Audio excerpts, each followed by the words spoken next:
ሰላም ውድ የአጁሪ ቤተሰቦች እንዴት አላችሁ? ከአጁሪ ጋር መልካም ቆይታ ይሆንላችሁ። እንግዲህ በትናንትናው ዕለት የተካሄደው የአውሮፓ ቻምፒየንስ ሊግ ፒኤስጂ በተከታታይ ለሁለተኛ ጊዜ የአውሮፓ ቻምፒየንስ ሊግ ዋንጫን አሸናፊ ሆኗል። የፈረንሳዩ ኃያል ክለብ ፒኤስጂ በታሪክ እጅግ አስገራሚ የሚባል ስኬት በማስመዝገብ ለሁለተኛ ተከታታይ ዓመት የአውሮፓ ቻምፒየንስ ሊግ አሸናፊ መሆኑን አረጋግጧል። በፑሽካሽ አሬና ከአርሰናል ጋር ያደረጉት የፍጻሜ ፍልሚያ እስከ ጭማሪ ሰዓት 1-1 በሆነ ውጤት ቀጥሎ በስተመጨረሻ ፒኤስጂ በመለያ ምት አሸናፊ በመሆን ዋንጫውን በድጋሚ ወደ ፓሪስ ወስዷል። በጨዋታው ካይ ሃቨርትዝ ለአርሰናል ቀዳሚ ግብ ቢያስቆጥርም ፒኤስጂዎች ተስፋ ሳይቆርጡ በኦስማን ዴምቤሌ የ65ኛው ደቂቃ የፍጹም ቅጣት ምት ግብ ወደ ጨዋታው ተመልሰዋል። መደበኛው የጨዋታውን ክፍለ ጊዜ እና ጭማሪ 30 ደቂቃ 1-1 ተጠናቆ ፒኤስጂ በመለያ ምት 4-3 አሸንፏል። የፒኤስጂ ተጫዋቾች ባሳዩት የተረጋጋ ብቃትና ልምድ አርሰናልን በማሸነፍ በአውሮፓ እግር ኳስ ላይ ያላቸውን የበላይነት በድጋሚ አረጋግጠዋል። በሃንጋሪው ፑሽካሽ አሬና በተካሄደው የፍጻሜ ጨዋታ አርሰናል እና ፒኤስጂ መደበኛውን 90 ደቂቃ 1-1 በሆነ ውጤት አጠናቀዋል። አሸናፊውን ቡድን ለመለየት ጨዋታውን ወደ ተጨማሪ 30 ደቂቃ ተሸጋግሯል። በጨዋታው መጀመሪያ 6ኛው ደቂቃ ላይ ጀርመናዊ ካይ ሃቨርትዝ ለአርሰናል ሲያስቆጥር፣ ለሁለተኛው አጋማሽ 65ኛው ደቂቃ ላይ ኦስማን ደምቤሌ በፍጹም ቅጣት ምት ያስቆጠራት ግብ ፒኤስጂን ወደ ጨዋታው መልሳለች። አርሰናል ከ20 ዓመታት በኋላ ለመጀመሪያ ጊዜ የዚህን ታላቅ መድረክ ዋንጫ ለማንሳት ፒኤስጂ ደግሞ ለተከታታይ ለሁለተኛ ጊዜ ክብሩን ለመቀዳጀት ያደረጉት ጨዋታ እንግዲህ በፒኤስጂ አሸናፊነት ተጠናቋል።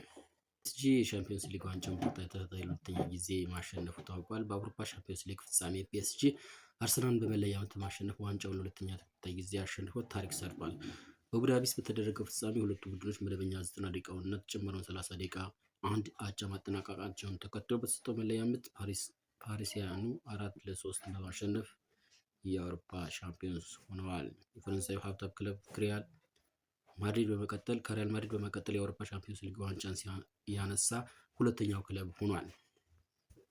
የፈረንሳዩ ኃያል ክለብ ፒኤስጂ በታሪክ እጅግ አስገራሚ የሚባል ስኬት በማስመዝገብ ለሁለተኛ ተከታታይ ዓመት የአውሮፓ ቻምፒዮንስ ሊግ አሸናፊ መሆኑን አረጋግጧል።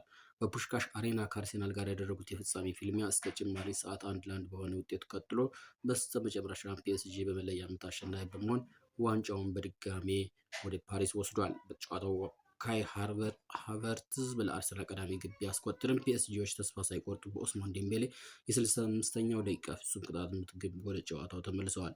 መደበኛው የጨዋታ ክፍለ ጊዜ ጭማሪውን 30 ደቂቃ 1-1 ተጠናቆ ፒኤስጂ በመለያ ምት 4-3 አሸንፏል። የፒኤስጂ ተጫዋቾች ባሳዩት የተረጋጋ ብቃትና ልምድ አርሰናልን በማሸነፍ አውሮፓ እግር ኳስ ላይ ያላቸውን የበላይነት በድጋሚ አረጋግጠዋል።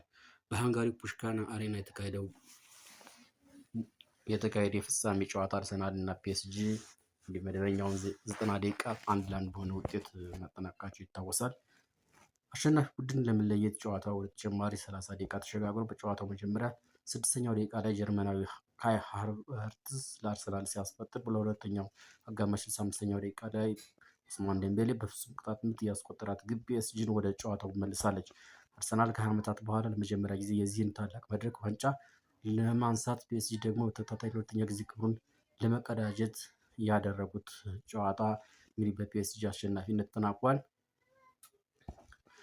ሉዊስ ኤንሪኬ ከፒኤስጂ ጋር በ3 ዓመታት ውስጥ 12 ዋንጫ አንስቷል። ፓሪስ ሴን ዠርመን ከአርሰናል ጋር ያደረጉት ጠባቂ የአውሮፓ ቻምፒዮንስ ሊግ የፍጻሜ ጨዋታ በፓሪስ ሴን ዠርመን አሸናፊነት ተጠናቋል። በጨዋታው የመጀመሪያው አጋማሽ ካይ ሃቨርትዝ ግብ አስቆጥሮ አርሰናል ቀዳሚ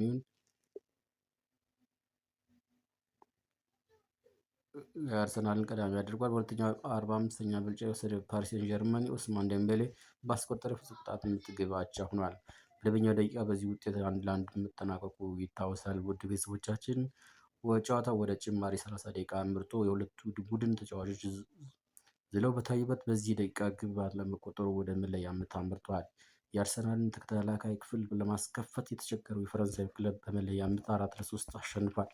በሉዊስ ኤንሪኬ የተመራው ከአውሮፓ ምርጥ ክለቦች መካከል አንዱ የሆነው ፓሪስ ሰን ዠርማን ለሁለተኛ ተከታታይ ዓመት የቻምፒየንስ ሊግ ዋንጫ አንስቷል። ይህም ብቸኛ የፈረንሳይ ክለብ አድርጎታል። ከ20 ዓመታት በኋላ ለፍጻሜ የደረሰው አርሰናል አሁን አውሮፓ ቻምፒየንስ ሊግ ዋንጫ ጋር መታረቅ አልቻለም። ፒኤስጂ ከአስቸጋሪ አጀማመር በኋላ አርሰናል በመለያ ምት ማሸነፉ 4-3 በሆነ ውጤት በመርታት ነው ለሁለተኛ ጊዜ ተከታታይ ዓመታት የቻምፒየንስ ሊግ ዋንጫ ማሳካት የቻለው። ጨዋታው በተጀመረ የ6ኛው ደቂቃ ካይ ሃቨርትዝ ለአርሰናል የመሪነቱን ግብ ማስቆጠሩ ይታወሳል። ውድ ቤተሰቦቻችን የመጀመሪያው አጋማሽ በአርሰናል 1-0 መሪነት ተጠናቋል። ይሁን እንጂ በሁለተኛው አጋማሽ ፒኤስጂ በ65ኛው ደቂቃ በኦስማን ዴምቤሌ የፍጹም ቅጣት ምት ግብ አቻ ሆኗል። መደበኛው ጨዋታ ጊዜ በአቻ ውጤት መጠናቀቁን ተከትሎ ጨዋታው ወደ ተጨማሪ 30 ደቂቃ ያመራ ሲሆን በዚህም ሳይሸነፍ ቀርቷል። መጨረሻ ፒኤስጂ አርሰናልን በመለያ ምት 4-3 በማሸነፍ የአውሮፓ ቻምፒየንስ ሊግ ዋንጫን በድጋሚ ማንሳት ችሏል። ውድ ቤተሰቦቻችን በሌላ ፕሮግራም እስከምንገናኝ ሰላም ሁኑ።